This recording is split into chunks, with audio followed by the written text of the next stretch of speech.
Nggak perlu diceritakan kan, barusan sudah jalan gitu, sudah ada liputan semua kok. Bukan sesuatu untuk diceritakan. Yuk, apalagi? Aku yang jawab ya. Jadi ini sudah berjalan dari kemarin, prosesinya sesuai dengan kepercayaannya bapaknya dan anak-anak begitu. Jadi kita sudah mengikuti semua ritual yang memang diharuskan, dan ini adalah puncak dari prosesi tersebut, yaitu dimakamkannya pada hari ini. Sudah selesai, sudah lengkap sudah. Mbak Nurul, mungkin kemarin Mbak Nurul sempat menceritakan kalau almarhumah sendiri stres gitu, mungkin boleh diceritakan nggak sih kenapa? Sayanya stres atau almarhum? Almarhum. Ya, beliau anak saya itu kan berhadapan dengan masa pandemi ya. Masa pandemi saya kira yang stres itu bukan cuma anak saya, hampir dari kita banyak yang stres karena ada disorientasi begitu. Disorientasinya adalah yang harusnya bisa main nggak bisa main, yang harusnya dia sekolah tapi nggak bisa ke kampus. Dia kan sedang mengambil S2-nya di University of Sydney, tapi sejak awal sekolah tidak bisa ke Australia, jadi cuma duduk online dan di situ mengambil masternya sampai selesai. Rencananya bulan Maret yang akan datang dia akan diwisuda. Namun belum sampai diwisuda ya, sekarang sudah nggak ada anaknya. Jadi ya semuanya sudah dilupakan lah ya. Dan kemudian stres yang lainnya karena anak saya kan biasa berekspresi, mengekspresikan semua hal yang dia pikirkan gitu, yang dia bayangkan. Anaknya sangat unik, Maura itu sangat unik sekali. Namun banyak hal yang tidak bisa dilakukan karena keterbatasan, kita harus selalu prokes dan sebagainya. Ya membuat terakumulasi semua frustrasi, kekecewaan, mungkin seperti itulah. Mungkin Maura gambaran dari banyak orang di antara kita sebetulnya begitu. Jadi ini salah satu contoh yang saya kira yang frustrasi yang berkepanjangan begitu. Tapi ya sudahlah, sekarang dia sudah menemukan surganya. Sempat katanya sampai ke psikolog, Mbak Nurul. Itu sih nggak nggak pengen kita omongin deh yang soal itu. Mas Mayong, mungkin yang menarik nih kabarnya kan almarhum bikin sebuah buku ya, kan nanti buku itu. Iya, dia sudah dalam rangka mencari-cari penerbit gitu, dan beberapa penerbit sudah berminat tapi belum terrealisasi juga. Sebabnya ada di mana saya kurang tahu, tapi sekilas yang dia ceritakan kepada kami dan juga kepada ibunya, mungkin buku itu agak kontroversial gitu loh.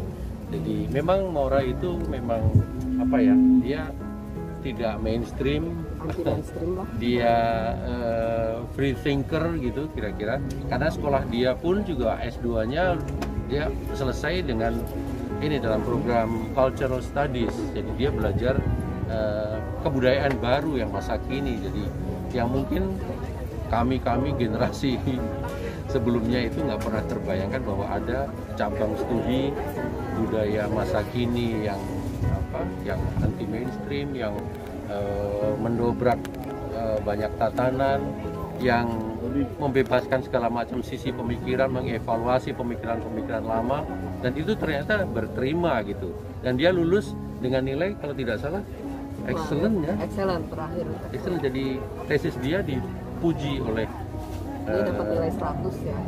Oleh dosen pembimbingnya. Nah, soal bukunya itu mungkin nyambung juga dengan ide dan pemikiran dia. Barangkali adiknya pernah dapat bocoran atau gimana Mas? Ya itu sebenarnya sebenarnya di buku itu Maura, tapi mungkin nggak sedikit banyak untuk diterima, sedikit sulit untuk diterima massal, bisa dibilang seperti itu. Tapi ya kakak saya memang orangnya karakter yang sangat unik, saya sangat cintai, dan saya yakin nggak ada ini di luar sana yang seperti dia juga. Ini sebagai adik mungkin saya dari saya. Sebagai adik mungkin mungkin momen sibling seperti apa sih yang paling terkenang gitu? Momen sibling momen gitu. Wow, nggak ada. Saya bukan orang yang mengingat momen, tapi saya mengingat relationship ya, hubungan. Jadi setiap kali saya ngobrol sampai pagi, dini hari sama Maura, sama kakak, itu yang selalu saya ingat. Mungkin ada pesan nggak sih dari Maura sendiri? pesan saya cukup secara pribadi aja ke dia. Terima kasih. Mayong, Iya. pengalaman Nurul cukup lega dengan prosesi akhir ini. Iya. Setelah rangkaian prosesi dari semalam. Iya, ini kan upaya kami mengantarkan pergi setelah melalui tahapan dari syok, kemudian mencoba berkompromi dengan kenyataan, kemudian menerima, dan pada akhirnya kan memasrahkan semuanya kepada Yang Maha Kuasa. Toh juga Maura kan hanya dititipkan kepada kami gitu kan. Jadi mungkin tidak ada orang yang menyangka bahwa di usia yang belum 28 tahun sudah diambil lagi gitu. Jadi tahapan itu memerlukan waktu bagi kami untuk menerima pelan-pelan, dan inilah cara kami melepaskan. Ya mungkin nanti akan melalui tahapan lain lagi, tapi hari ini kita harus relakan Maura pergi selamanya dari kita. Ya kalau dari kami sih, kami ingin memberikan yang terbaik lah dalam hidup Maura itu, termasuk dalam di akhir hidupnya begitu. Kita ingin memberikan yang terbaik. Dan saya juga ingin mengucapkan terima kasih kepada mitra kerja kami yang telah mensupport semua ini dan membantu kami memberikan yang terbaik pelayanannya sampai anak kami Maura bisa mendapatkan yang terbaik dalam pemakaman. Itu aja. Terima kasih ya. Oke. Antusias teman dan sahabat menemukan Maura sampai ke peristirahatan.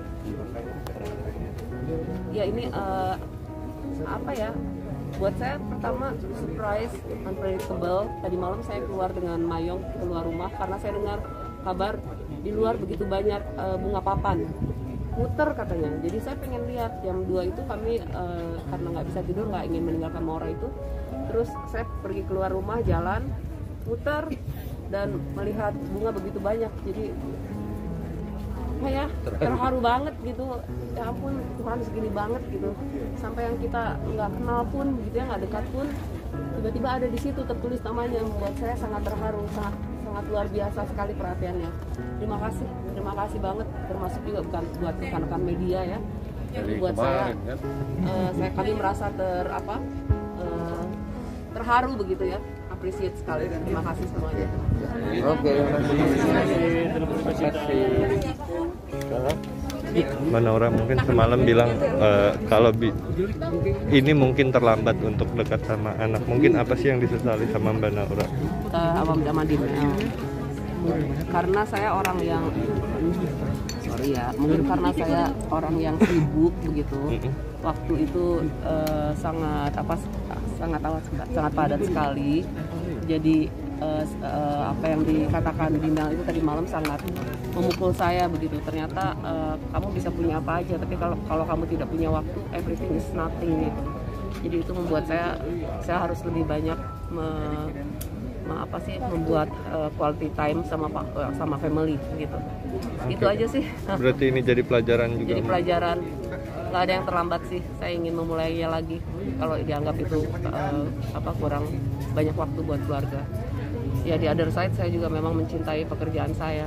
Jadi ternyata memang keluarga itu harus nomor 1. Oke. Makasih ya. Thank you. Thank you. Oh itu barang-barang kecintaan dia. Aqua juga kita masukin. Dia seharinya minum 6 botol 6 liter. Jadi dimasukin. Terus Marlboro itu rokok kesukaannya sehari 2 pak. Terus ada sepatu boot yang memang favoritnya dia. Kemanapun dia pergi, mau ke kampung, mau di kota, mau di mana selalu pakai ya. Terus ada satu buku bacaan dia senang membaca anaknya. Kan selalu juara kalau menulis esai. Mbak, itu aja sih. Mungkin sebelum meninggal nih almarhum sendiri kayak mungkin ada pesan atau hal yang ingin dia capai gitu sebelum. Mother, I want to be a professor. Dia bilang gitu. Saya bilang kalau kamu ingin kuliah terus kan, pengen jadi dokter, profesor. Tapi kalau kamu nggak kerja, kapan kamu bisa meraih gelarnya? Nah mungkin dia memang tidak mau dikejar-kejar untuk kerja, tapi anaknya emang suka belajar sih. Jadi saya juga nyesel juga sih mendorong dia kerja, padahal dia inginnya sekolah terus gitu. Ya sudahlah. Oke ya. Mbak Naura, mungkin terakhir bakal ada rencana mungkin untuk datang ke wisudanya almarhumah sendiri nggak? Insya Allah nanti dilihat aja. Kepikirnya sih gitu sih. Makasih ya, makasih sih. Oke, makasih.